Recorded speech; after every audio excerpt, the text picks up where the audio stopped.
Hop, voilà. On est en direct. Alors bonjour à tous, on est heureux de vous accueillir pour le 4e IEE Live en présence de Jacques Florentin, donc notre invité pour cette fois-ci.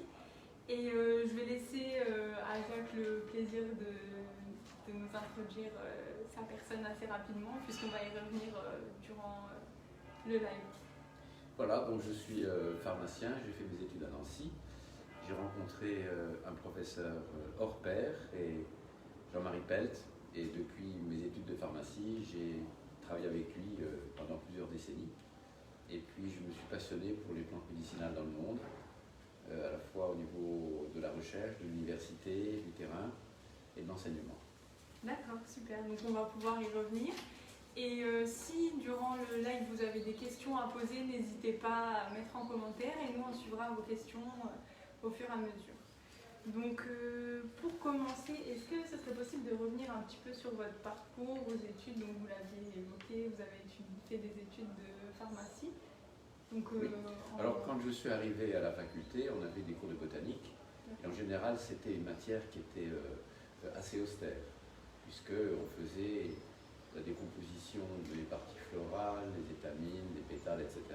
C'était un cours qui était pas très intéressant, mais Jean-Marie Pelt l'avait transcendé, et il avait tout de suite comparé les civilisations de plantes aux civilisations, ou plutôt aux comportements animaux, et aux civilisations humaines. Et c'est cette façon de voir la botanique qui l'a rendue passionnante, et depuis ce cours de botanique, j'ai été travailler dans son laboratoire dès la 2e année comme bénévole. Et puis, toute ma vie, j'ai travaillé sur les plantes médicinales. D'accord, super. Donc, on peut voir que votre parcours est un petit peu lié à celui de Jean-Marie Pelt. Oui, et puis c'est lui qui m'a insufflé aussi ce plaisir de la recherche. Et puis, sa façon d'enseigner, il était à la fois scientifique et humaniste, et c'est pas très courant à l'université.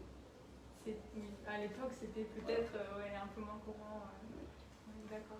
Donc au niveau de Jean-Marie Pelt, donc pour ceux qui ne le savent pas, c'est le fondateur de l'Institut européen d'écologie. Donc on revient souvent sur cette personne, mais comme on peut le voir ici, c'est quelqu'un qui a inspiré beaucoup de monde, dont notre invité Jacques Florentin, et c'est toujours sympa de faire le parallèle avec le père fondateur de l'Institut européen d'écologie.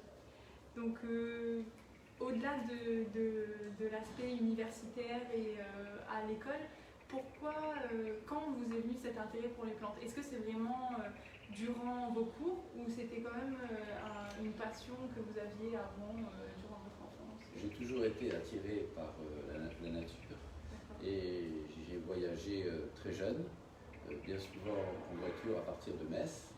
Et c'est vrai que pendant toutes mes années d'études, j'ai parcouru un petit peu le monde à la découverte à la fois des pays, des hommes et des plantes. Et ça a été la Turquie, l'Afghanistan, le Sahara, l'Inde, le Népal, le Yémen. Donc beaucoup de voyages, et à chaque fois une curiosité pour les hommes et les plantes. Donc on a pu parler de votre parcours, vos débuts, le temps de vos études. Est-ce qu'on pourrait faire un petit retour sur les postes et votre carrière, ce que vous avez occupé, parce que je sais que vous avez vous aussi plusieurs casquettes, donc si on peut revenir là-dessus. Une activité assez diversifiée. Quand j'ai terminé mes études de pharmacie, je ne voulais pas faire mon service militaire en France, je voulais le faire à l'étranger, et pas en Afrique du Nord, mais le plus loin possible. Et j'étais parti un peu à la recherche dans différents pays d'une place pour faire mes études, pour faire plutôt mon service militaire en civil, et j'ai fini par atterrir au Yémen.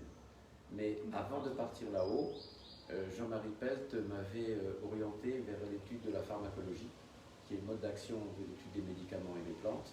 Donc je me suis spécialisé après pharmacie en pharmacologie, ensuite en écotoxicologie, qui était la discipline naissante ici à l'université, puisqu'on s'intéressait aux toxiques dans l'environnement, et en immunologie.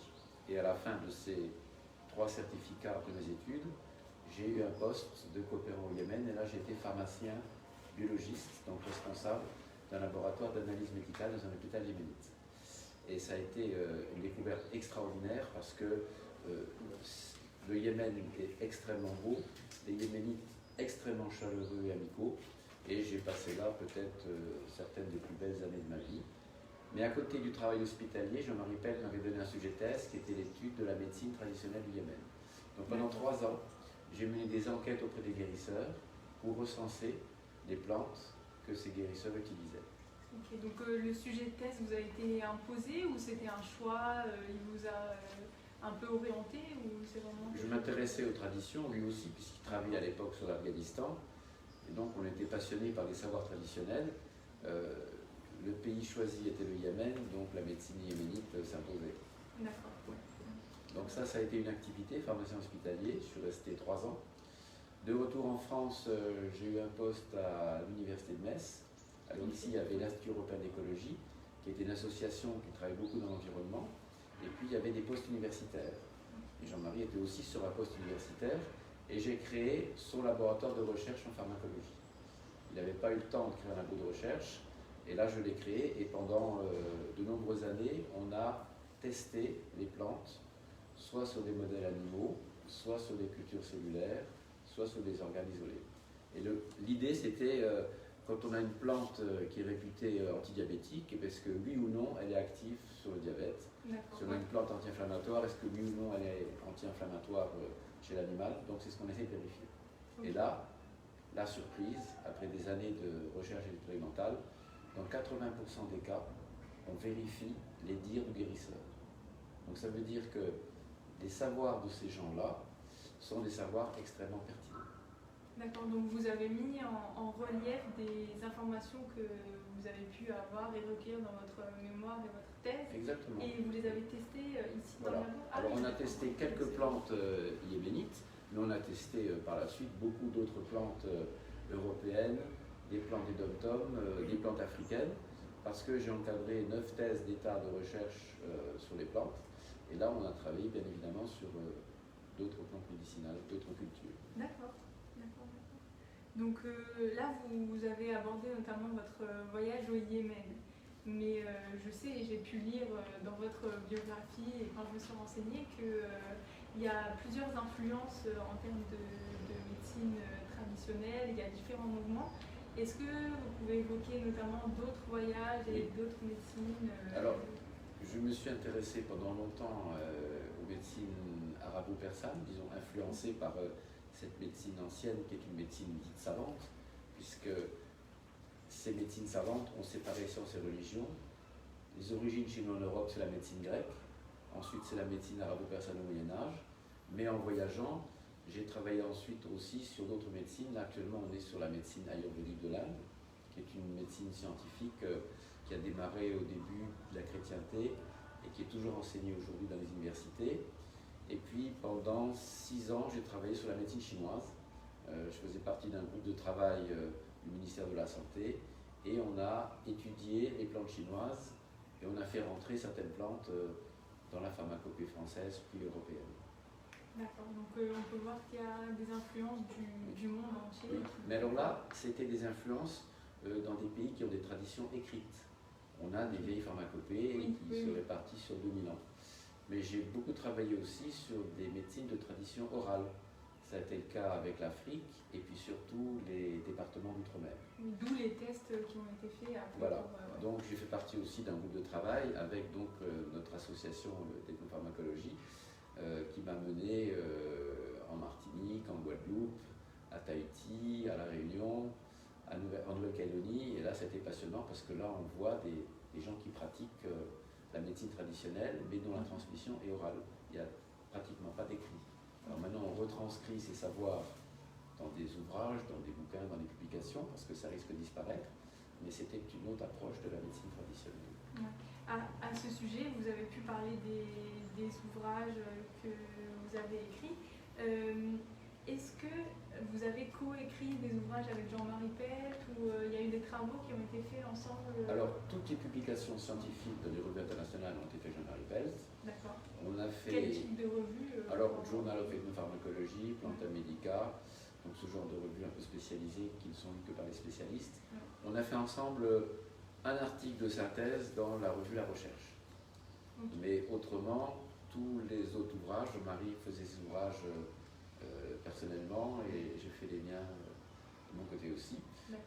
Les thématiques étaient un petit peu complémentaires, lui était beaucoup plus orienté vers toutes les approches environnementales et liées aussi à la pollution, au développement durable.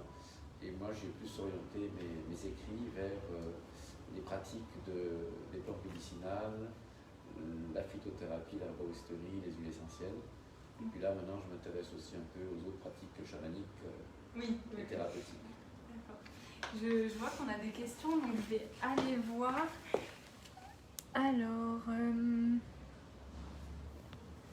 donc, je vais les regarder sur l'ordinateur. On a Catherine Martin qui nous demande en quoi la pharmacopée traditionnelle a influencé votre pratique de la pharmacie. Alors, dans la pharmacie, on a un enseignement, nous, sur la phytothérapie, qui fait partie des enseignements de base. Mais c'est vrai que l'évolution essentielle depuis les 30 dernières années, c'est vers une pharmacie moléculaire, vers des molécules de synthèse. Mais la place de la plante, elle est toujours prépondérante. Et à la suite de mes études de pharmacie, je me suis vraiment spécialisé dans ces pratiques autres. Et c'est ce qui m'intéresse actuellement. Donc j'espère qu'on a pu répondre à votre question. On nous demande, Muriel Hélin nous demande comment se procurer ces plantes et avoir les explications des bienfaits. Alors, dans les plantes, il y a plusieurs catégories. Chaque culture a ses propres plantes. Mais en France et en Europe maintenant, on a une liste officielle de plantes médicinales qui ont été étudiées par les experts et qui sont non toxiques et efficaces. Mais on considère qu'elles ont un usage traditionnel. Il y a beaucoup de travaux qui le démontrent. Donc, quand on est en pharmacie, j'ai pris la précaution de me limiter à des plantes qui ont un statut officiel. Mais autrement, on a maintenant des plantes qui nous arrivent de l'Inde, qui nous arrivent de la Chine. Certaines ont un statut médicinal, d'autres pas. Donc là, je suis très prudent sur les plantes qu'on trouve sur Internet et je préfère rester et conseiller des plantes qui sont des plantes reconnues au niveau de la pharmacopée européenne, même si elles sont exotiques. D'accord. Donc cette liste officielle, on peut la retrouver Oui, alors on a sur le site de la Société française d'ethnopharmacologie, on est en train de publier régulièrement la liste des plantes de la pharmacopée. On a en ligne celle de la pharmacopée française et on a mis d'autres pharmacopées en ligne pour informer. Maintenant, pour pouvoir utiliser ces plantes dans des bonnes conditions, connaître les indications thérapeutiques officielles des posologies, là on peut effectivement se référer à mes ouvrages qui sont faits pour ça. Donc c'est un peu pour le grand public. Pendant mes années universitaires, ça a été des publications internationales pendant 20 ans, et après ça a été plutôt maintenant des ouvrages grand public mais scientifiques, mais que tout le monde peut lire. Je vais juste descendre les questions, comme ça on peut voir. Alors au niveau de ces ouvrages, on les retrouve chez un éditeur Alors j'ai pratiquement tout édité chez Ouest France. D'accord. Et on les retrouve chez les libraires, à la FNAC, et on les retrouve, si on veut voir un petit peu de détails sur ces ouvrages, sur le site de la Société française d'ethnopharmacologie. Là on peut voir le détail des contenus. On vous mettra le lien de tout ça, donc les personnes intéressées pourront aller voir sur ce site justement. Donc, vous avez parlé de vos ouvrages, de vos voyages. Moi, j'aimerais bien, par curiosité, savoir quel serait le projet dont vous êtes le plus fier. Si c'est la fondation de la SFE. Là, je crois que ça en fait partie, effectivement. Ouais. Parce que on s'est aperçu que l'université avait séparé le monde scientifique en deux parties, il y a les sciences humaines et les sciences de la vie. Et quand on s'inscrit dans les sciences de la vie, on n'a pas d'approche des sciences humaines et l'inverse. Ouais. Et pour travailler sur les médecines traditionnelles, il y a un aspect humain qui est extrêmement important. L'ethnologie, l'histoire, la linguistique sont des disciplines incontournables. Donc notre idée, c'était dans une association à but non lucratif, qui est devenue une société savante, on a fait se rencontrer ces gens-là et travailler ensemble sur les mêmes projets. Et c'est ça un petit peu la force de notre association qui a démarré en 85 ou 86. Et là, je rends vraiment hommage à Pierrette Altide, qui est notre directrice, et qui fait tourner cette société de manière remarquable. Et moi, je suis bénévole dans cette association 2 demi-journées par semaine depuis une trentaine d'années. Et là, je suis assez fier de cette association. Et puis aussi un petit peu fier de ma famille, puisqu'on a une famille qui a une bonne unité familiale. Et puis mes 2 enfants ont fait pharmacie. Et les 2 reprennent l'officine et développent aussi la phytothérapie, l'aromathérapie et la nutrition, ce qui est quand même intéressant d'avoir une continuité dans les conseils. Oui, donc vous avez su donner un peu votre passion voilà, à vos enfants. Transmettre. C'est ça le terme que je cherchais. Donc vous parlez de la SFE, donc je vous ai posé des questions sur les stages. J'aimerais bien qu'on y revienne pour que tout le monde puisse prendre connaissance de ces stages. Donc vous faites tous les ans un stage, donc je me suis renseignée, c'est sur les médecines douces et traditionnelles. Oui. Donc est-ce que vous pouvez un peu en parler, dire quel est le public? Alors l'objectif de cette formation qui dure une semaine, c'est de voir comment on peut s'intéresser aux médecines traditionnelles, les évaluer et surtout les mettre en pratique. Alors ça démarre à partir d'une étude de terrain, on va faire des enquêtes auprès des guérisseurs, donc c'est toutes les méthodes de terrain, l'approche ethnologique, et après ça concernera aussi la valorisation, comment on fait des études chimiques, pharmacologiques, et comment ces plantes finalement arrivent sur le marché, qu'on peut les conseiller.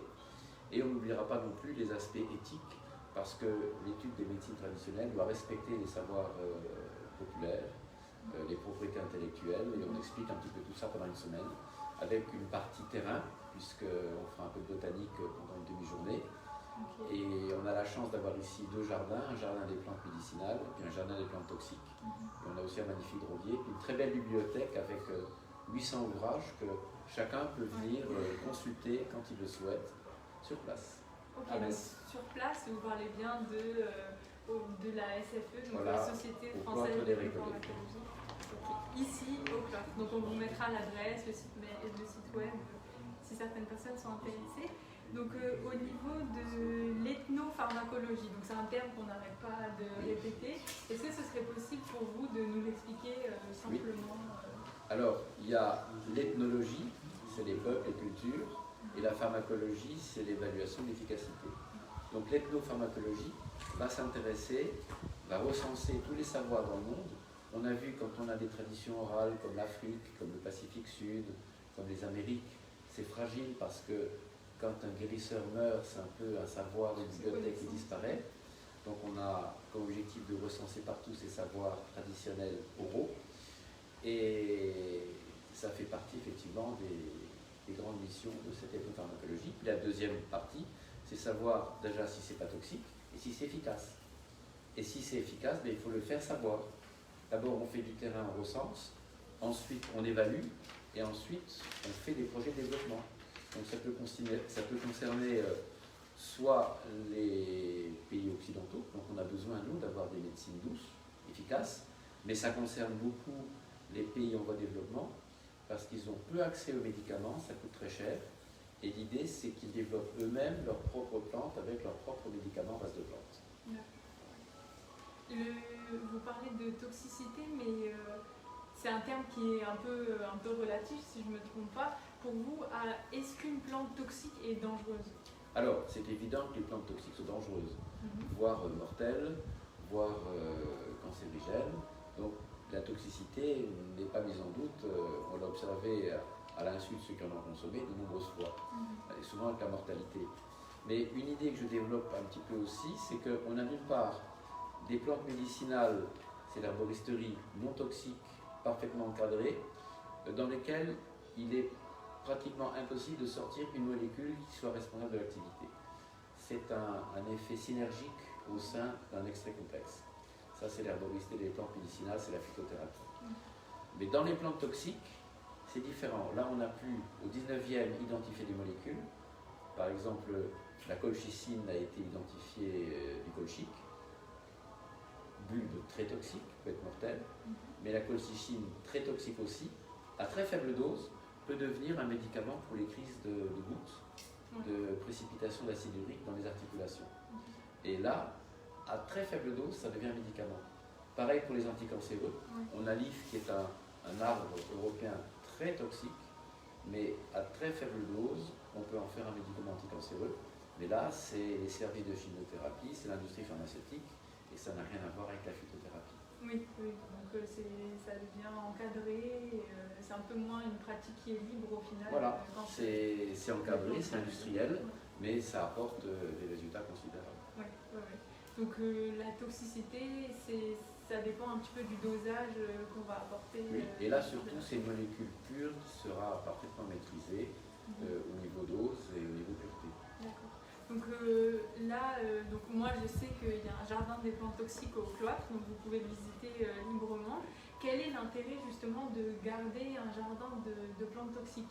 Est-ce que c'est plus pour apprendre, pour montrer que les personnes puissent visualiser, ou vous en faites un usage personnel? Non, alors l'intérêt c'est de dire déjà attention, partout dans l'environnement vous avez des plantes toxiques, même dans les espaces verts, et il faut apprendre aux gens, aux enfants, aux jeunes à se sensibiliser à ce risque. Penser que la nature est offensive, c'est une erreur. Et donc bien montrer qu'il y a des plantes qui sont toxiques, qu'il faut faire attention, mais les respecter. Elles sont dans la nature. Et la deuxième idée, c'est de dire qu'à partir de ces plantes toxiques, on peut en faire de grands médicaments. En cancérologie, par exemple, 42% des médicaments de chimiothérapie sont d'origine végétale au départ. Après, les molécules sont isolées, transformées. Mais ça a à la fois un intérêt éducatif et aussi un intérêt scientifique. Je regarde les questions au fur et à mesure. Là, on a une question qui est arrivée concernant les pratiques chamaniques. Donc, je sais que vous avez voyagé, vous avez rencontré des guérisseurs, comme vous dites. Et qu'est-ce que vous en pensez? Est-ce que donc vous avez vérifié au labo certaines informations? Vous pensez quoi? Et on nous demande pourquoi vous vous intéressez maintenant pour faire. Alors, parce que le chamanisme fait partie des grandes thérapeutiques dans le monde entier. Alors, il y a différents types de pratiques, mais en général, le chaman va essayer de percevoir des éléments de l'inconscient. Et là, il a différentes manières d'y accéder. Dans certaines régions du monde, il accédera avec des drogues. C'est par exemple l'ayahuasca en Amazonie.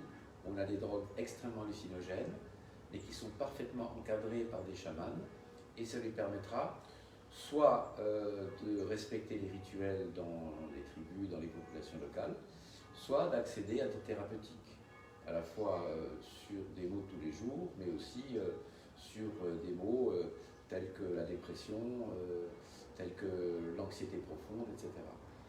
Et dans d'autres régions du monde, comme en Mongolie, au Tibet, on a des chamans qui entrent en transe aussi, qui ont cette perception de l'inconscient, par le rythme, par la musique, par les rituels. Vous voyez, il y a différents accès à cette inconscience. Et on pense que mettre en rapport parfois des choses enfouies dans l'inconscient et les faire ressurgir au niveau conscience permet de résoudre un certain nombre de problèmes, notamment dans les thérapeutiques du système nerveux central. Okay. Donc c'est un peu une sorte de psychanalyse aidée par certaines plantes. Voilà. Ouais. Et alors, on a des substances hallucinogènes qui ont été testées en psychothérapie et en thérapeutique tout court pour voir l'impact qu'il peut y avoir, soit dans les addictions graves, à l'alcool, à l'héroïne, soit dans des dépressions profondes. Et on a des résultats quand même intéressants. Et curieusement, mon fils a fait sa thèse justement sur les hallucinogènes en thérapeutique. Et là, il a montré, du point de vue bibliographique, qu'il y avait effectivement des travaux intéressants. Le problème, c'est que ces plantes et ces drogues sont considérées comme stupéfiants, donc interdites de circulation. Et c'est très difficile partout dans le monde, pratiquement, sauf dans les pays concernés. Mais c'est très difficile de faire des études thérapeutiques, cliniques, pour avoir les autorisations et pour avoir une matière première bien contrôlée. D'accord. Donc ça dépend un peu ces pratiques dépendent de la liberté de faire circuler certaines substances. Alors, dans leur pays, elles sont autorisées. Je pense par exemple au peyote, je pense aux champignons mexicains, les psilocibe, etc. Donc elles sont partout considérées comme stupéfiants en Europe, en Amérique, mais dans certaines régions, elles sont acceptées dans un cadre rituel. Et c'est pour ça que mon dernier ouvrage s'appelle « Plantes des dieux, plantes des démons », parce que les plantes des dieux, c'est bien souvent ces plantes des chamans qui permettent de se rapprocher des dieux. Dans les traditions, c'est ce qui se passe. Elles permettent de se rapprocher des croyances et des dieux en harmonie avec les culture locale. Mhm. Et c'est le cas effectivement pour l'ayahuasca, c'est le cas aussi pour la feuille de coca, qui dans les Andes, au Pérou, en Bolivie, partout, la feuille de coca est quasiment divinisée. Elle fait partie de tous les rituels d'accueil, de bienvenue, etc. Donc quand elles sont prises dans un contexte rituel local, c'est les plantes des dieux. Mais quand on va sortir une molécule, on va isoler par exemple la cocaïne de la feuille de coca, on va isoler l'amphétamine de la feuille de cat, on va isoler la morphine du parosomnifère et en faire de l'héroïne, ça devient la plante des démons. Parce qu'on sort la plante de son contexte rituel, on va sortir une molécule qui va être proposée à d'autres cultures qui n'ont pas la connaissance de ces produits-là, et on vient dans les plantes des démons, qui sont des plantes qui provoquent des addictions et des problèmes d'insertion dans la société. Donc là, en fait, le danger apparaît quand c'est plus dans un cadre rituel, voilà, traditionnel et au final encadré, même si nous on considère pas, enfin ça peut nous sembler un peu, je dirais farfelu, mais c'est pas le terme approprié parce que c'est une question de croyance. Mais au final, cet encadrement permet un bon usage de la plante. Exactement, ça permet un bon usage. Et est-ce que vous, justement, dans le cadre de vos voyages, vous avez été amené à tester donc, de manière encadrée avec des chamans Alors, je n'ai pas encore testé les hallucinogènes les plus puissants. J'aurais pu, dans certains voyages, en Colombie, au Pérou, etc., mais ça se faisait dans des déplacements assez rapides. Et je pense qu'il faut prendre le temps pour s'initier à ces pratiques. Il faut se prendre une semaine et pas 2 jours rapidement avec un chaman. C'est presque un peu du néo-chamanisme de tourisme. Ça, je ne pouvais pas faire. Ça, je n'ai pas fait, mais il faudra quand même que je le fasse un jour.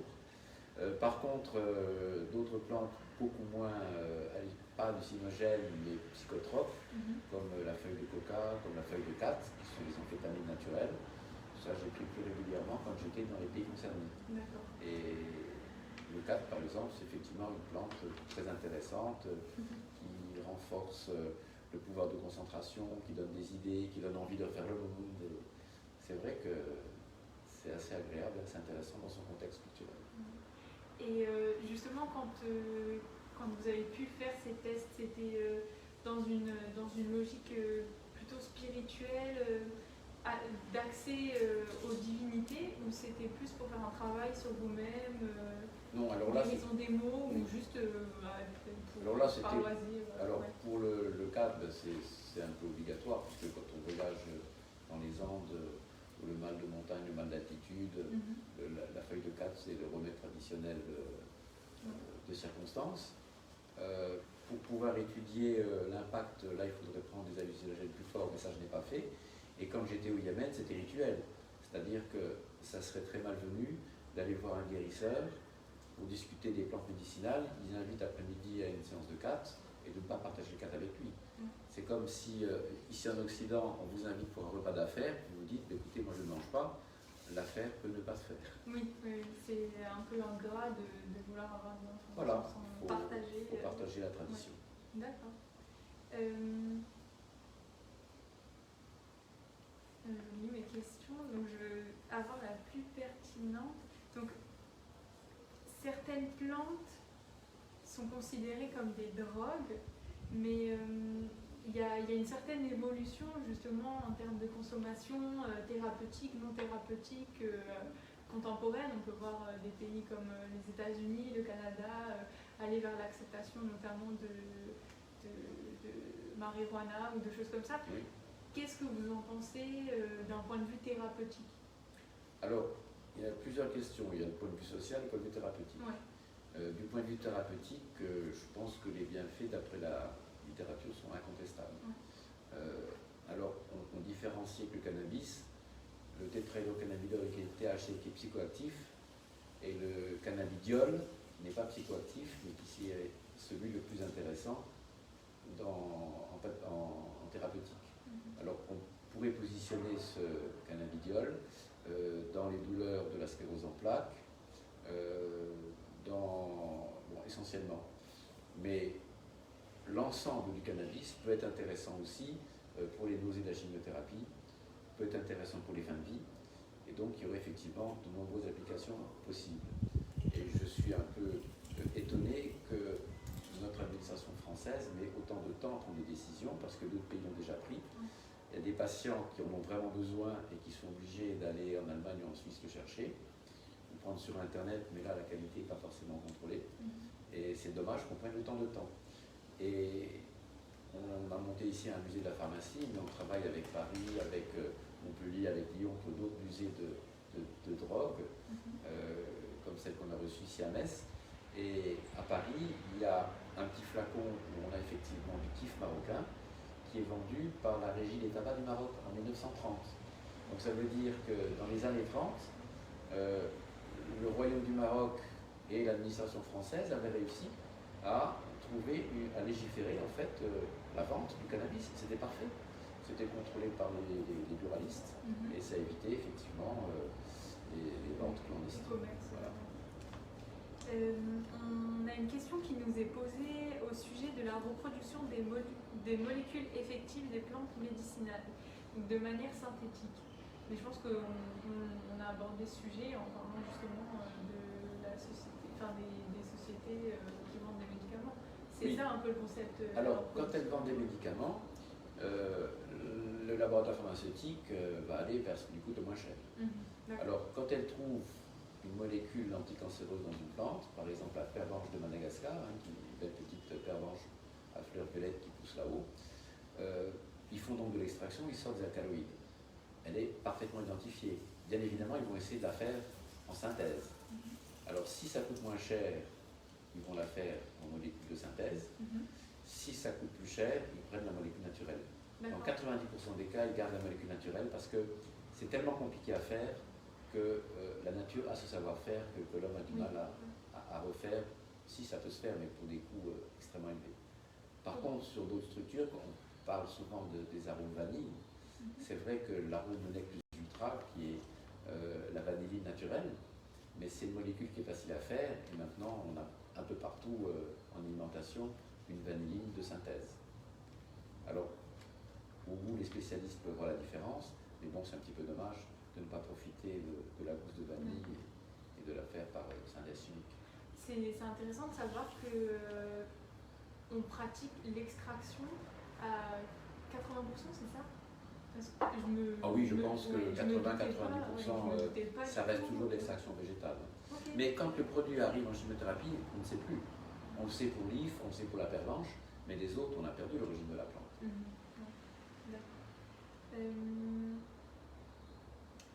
Que pensez-vous, donc à titre personnel, de l'intérêt récent des plantes à la médecine ayurvédique en Occident et pourquoi cette mode des thérapies qui viennent d'Inde? Donc on peut voir que vous êtes également intéressé. Alors il y a deux raisons.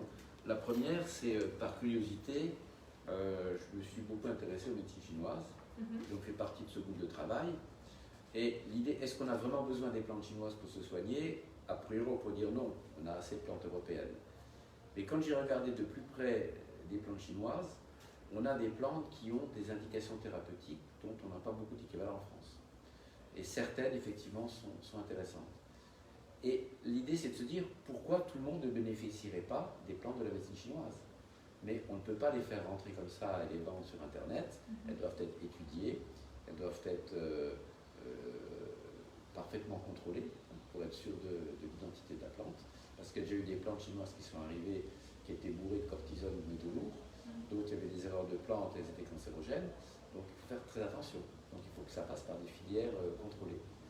Et puis l'Inde, c'est pareil, c'est le même intérêt pour l'Inde. Alors là, il y a un concours de circonstances qui fait que nous, on avait fait un colloque sur la médecine ayurvédique à la Société d'ethnopharmacologie à Metz il y a 4-5 ans. On avait eu des contacts avec l'ambassade. Et là, tout récemment, la ville de Guapi, qui fête chaque année la fête de l'écologie. Donc je m'occupe de trouver les thématiques des conférences, etc. Cette année, ils ont choisi l'Inde. Donc on a la chance d'avoir l'ambassadeur de l'Inde qui va venir à Guapi pour l'ouverture de cette fête de l'écologie. Et je lui ai proposé tout de suite de travailler sur les plantes de l'Inde. Et je me suis posé la question, pourquoi elles ne sont pas disponibles en Europe? Et en fait, les Chinoises le sont, mais pas les Indiennes. Et il y a tout un travail à faire pour qu'on puisse aussi les utiliser. Et là, on a des plantes dont on n'a pas d'équivalent en Europe. Je vais en prendre 3. On en a une, c'est le mucuna. C'est une plante indienne. C'est connu chez eux depuis des décennies. Et c'est une plante qui amène de la dopamine et qui est très intéressante dans la maladie de Parkinson. D'accord. Alors nous, on a une dopamine de synthèse qui donne de bons résultats. Mais le mucuna donne parfois de très bons résultats aussi, avec peut-être moins d'effets secondaires. D'accord. Oui, Mais c'est pas l'un ou l'autre, il faut combiner les deux souvent. On a une autre plante qui est le bacopa. Celle-là, c'est une plante pour la mémorisation. Donc là aussi, bon, pour l'instant, elle n'est pas positionnée Alzheimer, mais dans de nombreux modèles animaux, elle améliore les capacités de mémorisation. Très intéressant. Pas trop d'équivalent en France. Et puis une troisième, Tribulus terrestris. Celle-ci, elle est intéressante parce qu'elle a des bonnes capacités dans les problèmes d'affectivité. C'est une plante aphrodisiaque avec des résultats conséquents. Et dans ces 3 domaines-là, effectivement, ils peuvent apporter quelque chose. D'accord. Vous pensez que c'est un peu des problèmes enfin, c'est une question de volonté ou c'est vraiment qu'il y a des freins au niveau des... Parce que si ça a été possible dans certaines localités comme en Chine, pourquoi pas en Inde? C'est le peuple qui veut pas, c'est la France qui accepte moins. Voilà, alors le fait que ça n'arrive que les plantes indiennes n'arrivent encore pas en France officiellement, tout est prévu pour le faire, c'est une question de volonté politique. Donc, il faut mettre en place un groupe de travail et puis que les plantes passent par des examens auprès des experts. On fait un dossier bibliographique, on précise tout ce qu'on connaît sur les plantes, d'où elle vient, comment elle pousse, sa composition chimique, les travaux démontrés, la toxicité. Et en fonction de ça, on dit on l'accepte, on ne l'accepte pas. Et ça, je crois que peut-être que l'ambassade de l'Inde va être assez sensible à ça, parce qu'il n'y a pas de raison qu'on ne puisse pas faire rentrer ces plantes en thérapeutique. On a déjà fait une préliste d'une 60aine de plantes qui auraient tout à fait leur place chez nous, à condition de les étudier. Elles ne sont pas étudiées encore. On a beaucoup de documents dessus, mais il reste à faire le travail d'expertise. Je regarde un petit peu les questions.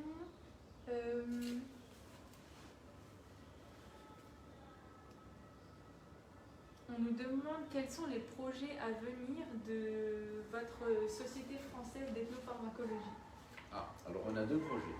Okay. Le premier, c'est qu'il y a 3 ans, on a eu une chance extraordinaire, c'est que la faculté de pharmacie de Nancy dispose d'un vieux droguier, donc ce sont des pots du 19e, très grands, une trentaine de centimètres, dans lequel il y avait, alors le pharmacien appelle les drogues, tout ce qui est matière première pour faire des médicaments.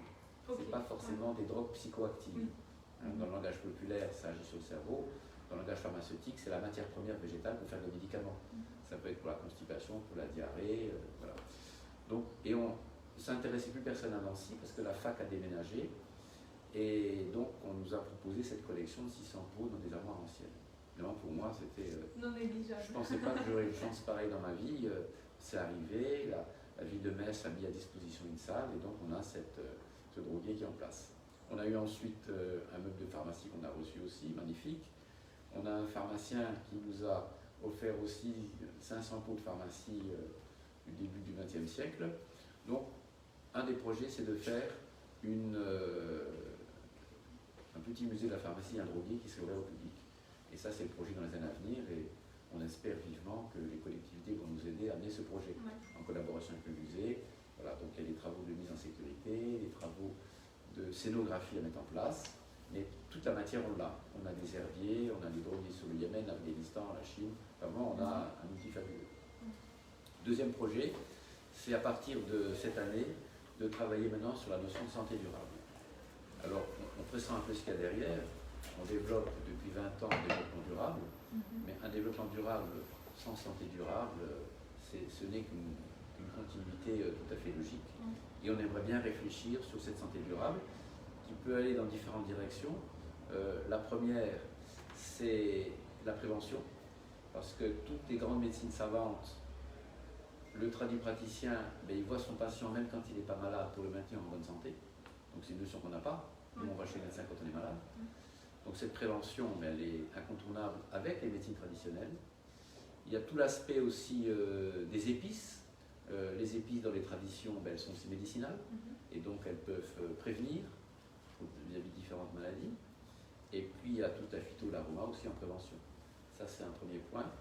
Et puis le deuxième, c'est lié aussi à la santé physique et à la santé morale. Donc avoir cet aspect psychologique qui manque dans le traitement de la santé. Et là, on aimerait bien monter un projet comme ça dans les 2 ans à venir sur un programme cohérent de santé durable. Et comment vous souhaiteriez matérialiser ce projet? Alors bien, il faut qu'on réunisse un certain nombre de personnes, qu'on ait un petit peu de moyens pour se réunir, et ça va être du brainstorming avec le groupe qui travaille déjà avec nous depuis des années, et pour avancer dans cette nouvelle direction. Je pense qu'il faut peut-être qu'on parle un peu plus fort parce qu'on a tendance à baisser le volume. D'accord. Donc pour les prochaines questions, si vous auriez une plante à nous faire découvrir, laquelle serait-elle? Ah oui, alors il y a des plantes extraordinaires avec plein de propriétés, mais là il y en a une qui n'est pas très connue, mais je la trouve remarquable, c'est le moringa. Moringa oleifera, c'est une plante de l'Afrique. Et on a aidé modestement à aider à développer cette plante, mais c'est les Africains qui ont pris le dossier en main. Elle est extraordinaire. Elle pousse dans le Sahel. Elle a besoin d'eau au départ, c'est un arbre. Elle a besoin d'eau au départ pour croître. Et une fois qu'il est parti, il se débrouille avec les faibles pluviométries du Sahel. Les feuilles, quand on prend les feuilles, on les fait sécher, on les réduit en poudre, elles apportent 10% de protéines. Pour des nourrissons malnutris qui n'ont pas assez de lait à mettre dans les biberons, on rajoute une cuillère à café ou 2 de cette plante pour l'apport protéique. C'est vérifié, c'était mesuré par des universitaires burkinabés, c'est remarquable. Avec les fruits, on peut faire de l'huile alimentaire, on peut faire des savons, désinfectants. Donc c'est un arbre extraordinaire. Et l'idée que développent nos collègues africains, Burkina et Mali, c'est une case, un arbre. Et donc ils sont en train de mettre en place des projets africains où ils trouvent des financements, où ils essaient d'en trouver, dans tous les petits villages du Sahel, et bien pouvoir planter un moringa par case, et une fois qu'il a 3-4 ans, après il faut la matière première. D'accord, c'est super intéressant, ça me fait penser un peu à la spiruline, justement avec ces aspects, vous pouvez peut-être en parler un petit peu. Alors la spiruline est intéressante aussi, elle a un très bon apport protéique, mais la spiruline se cultive dans des bassins. Donc là, mais c'est un processus industriel qui marche très très bien. Et on a une algue qui se reproduit très vite, très riche en protéines aussi, et qui peut constituer aussi des apports alimentaires non négligeables. Et si en plus on enrichit un peu l'eau en minéraux, bien on a un apport d'oligo-éléments et de minéraux intéressant. D'accord. Je vais entrer dans quelque chose de un peu plus contemporain qui pourrait intéresser tout le monde. J'ai une question super technique donc, concernant la Covid. Pourquoi l'artémisia, qui a des allégations contre la Covid, ne trouve pas sa place dans la thérapeutique en Occident? Alors, l'artémisia annua, l'armoise chinoise, c'est la grande découverte du siècle.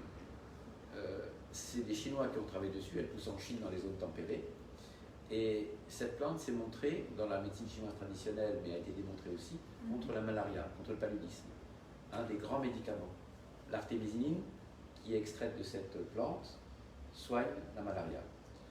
On a eu, depuis 2 siècles, la découverte de la quinine en Amérique du Sud. Les Indiens avaient caché l'arbre qu'ils utilisaient pour se soigner, et puis finalement, les Européens ont été assez malins, ont fini par le découvrir il y a 200 ans, et ça a donné tous les grands médicaments, dont la quinine. Et la fameuse chloroquine et hydroxychloroquine sont des dérivés de cette quinine.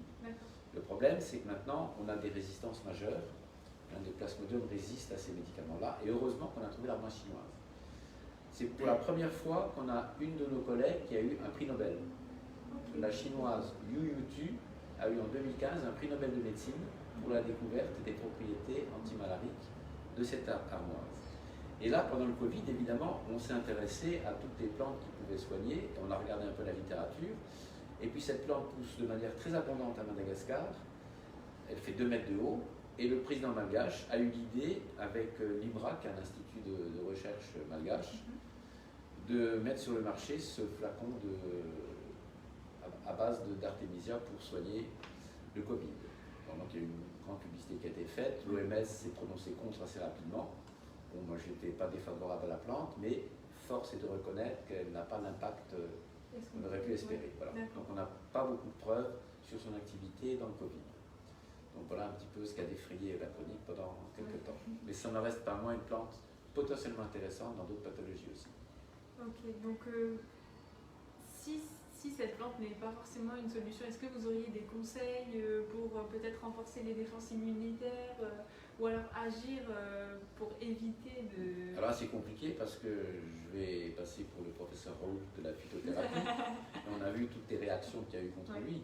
En fait, on est quand même étonné de ces réactions parfois violentes pour des gens finalement qui pratiquent et puis qui essayent des choses. Quand on n'a rien, il faut bien essayer.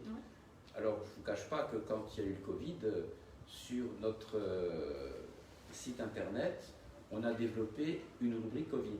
Et depuis le 15 mars, toutes les semaines, on mettait des petites nouvelles qui étaient un digeste lisible par tous de données. Et moi, j'ai regardé tout de suite dans la littérature chinoise qu'est-ce que les Chinois avaient utilisé pour le SRAS 1, puisque le Covid, c'est le SRAS 2. Et en 2004-2005, ils ont effectivement essayé de faire face à ce virus, ce coronavirus, avec les plantes de la médecine chinoise. Il y a même eu un colloque en 2005 organisé par l'OMS pour faire le point sur ce que les Chinois avaient utilisé. Et là, j'ai vu qu'il y avait beaucoup de plantes chinoises qui avaient été utilisées.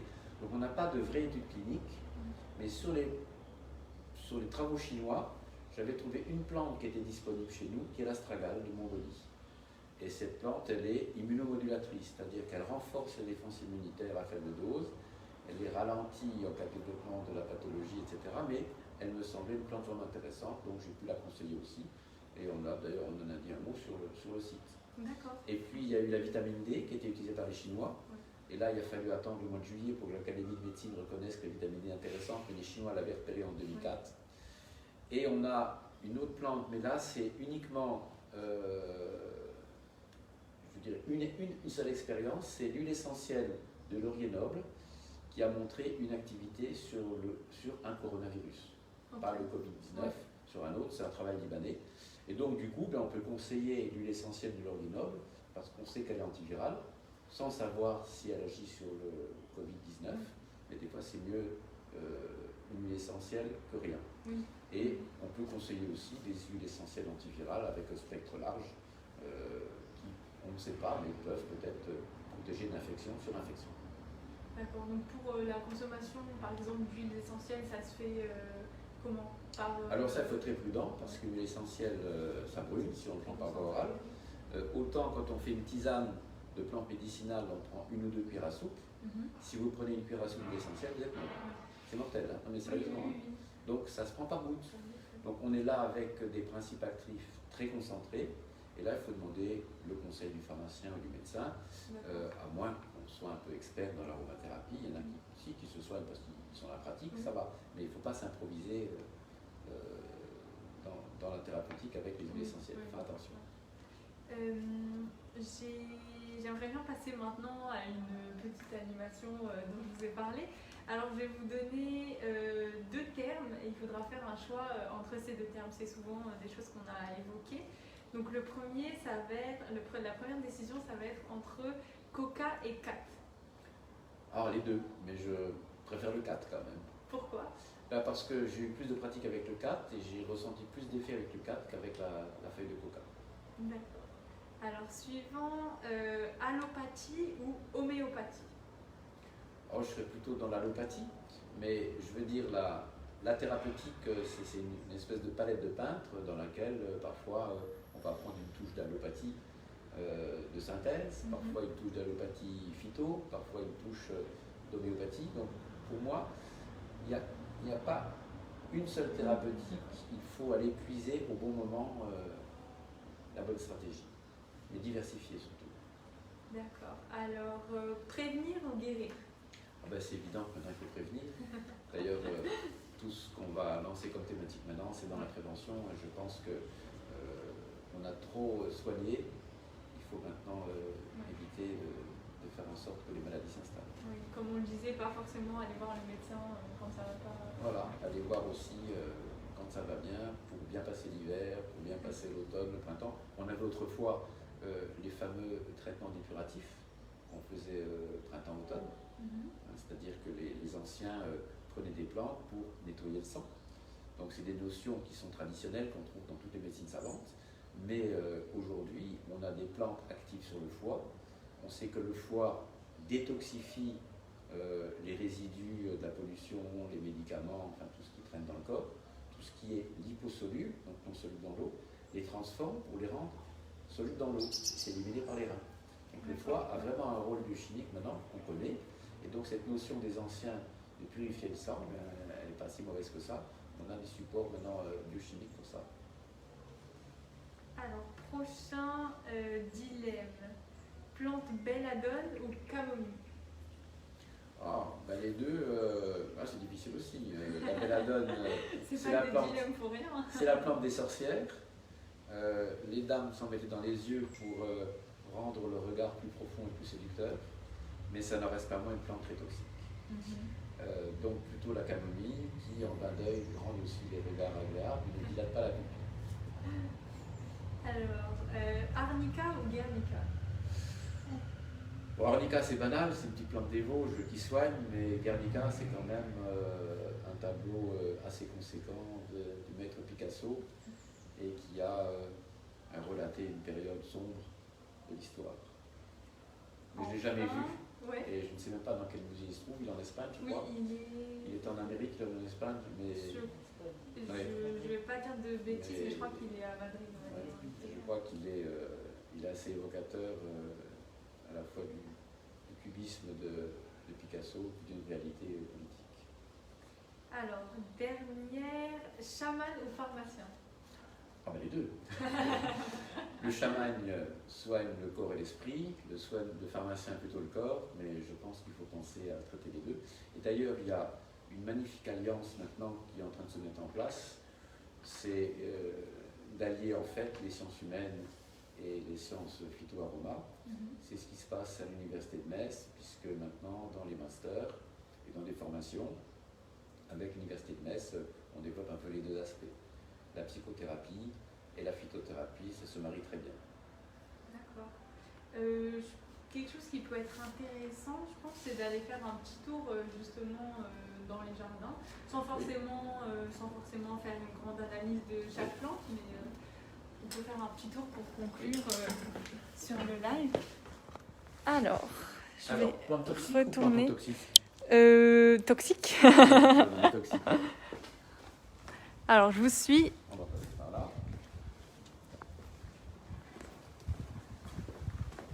Voilà. Donc là, vous pouvez voir le cloître. On a fait deux jardins. Un jardin des plantes qui soignent, donc les non toxiques. Et on va aller voir le jardin des plantes toxiques. Donc là, c'est vous qui avez fait la classification sur ce panneau. Ouais. C'est une classification originale puisqu'on a classé les plantes par indication thérapeutique. Les plantes de la douleur, les plantes des reins, les plantes de la peau. Oui, on peut voir antidépressives. Donc nous avons fait des plans, mais ce sont les espaces verts de la ville de Metz qui l'ont réalisé et qui l'entretiennent parfaitement. Et là aussi, on a une étroite collaboration avec les espaces verts, c'est important parce que le jardin évolue, on va maintenant rajouter de nouvelles plantes. On va rajouter dans le jardin des plantes toxiques des plantes aromatiques, des plantes à huile essentielle, parce qu'on a plus de place de l'autre côté. Et donc d'ici un an, il y aura beaucoup plus de plantes dans le jardin. Et donc, est-ce qu'il y a des plantes que vous ne pouvez pas donc, avoir à disposition là, donc vous les stockez sous forme de graines ou alors justement dans la Non, on la a grande... un petit plan de cocailler, mais les gens respectent. Hein, oui. Mais il n'a pas survécu en serre et à l'hiver. Il était en serre, mais il n'a pas survécu. Oui. Et bon, on a un petit plan de cannabis, des fois il survit, des fois il est cueilli. Mais bon, non, il n'y a pas de plante spéciale de problème.